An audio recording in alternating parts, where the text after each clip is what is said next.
Hello all, ఇది Friday night mini vlog అనమాట. Dinner అంతా కంప్లీట్ అయిపోయింది. వంటగదిలోకి వచ్చి చూస్తే దారుణంగా తయారైంది వంటగది అంతా.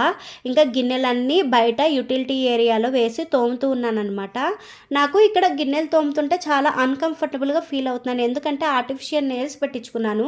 చూసారా, ఆల్రెడీ 2 కూడా ఊడిపోయాయి. వాటర్ తగిలితే ఇవి ఎక్కువ రోజులు కూడా ఉండవు. నేను చేయించుకొని 2 డేసే అయ్యింది, కానీ చూసారా అప్పుడే ఊడిపోయాయి. మేబీ ఇట్లా పనులు చేసే వాళ్ళకి సెట్ కాదేమో.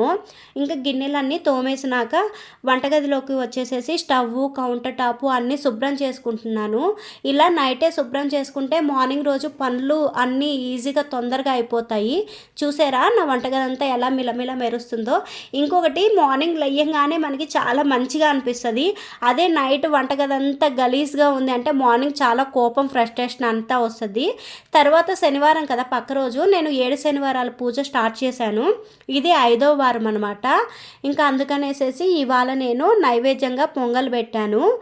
నాకు ఇట్లా దేవుడు గదిని అంటే మీన్స్ దేవుడిని మంచిగా అలంకరణ పూలతో డెకరేషన్ చేస్తే చాలా ఇష్టం అలా చేయటము. అలా చేసి కొన్నిసార్లు నేనే పదే పదే చూసుకుంటుంటాను. కొన్నిసార్లు అనిపిస్తుంది వామో దేవుడికి దిష్టి తగిలిద్దేమో అనేసి. అంతే. వీడియో నచ్చితే ప్లీజ్ లైక్ చేసి సబ్స్క్రైబ్ చేసుకోండి. బాయ్.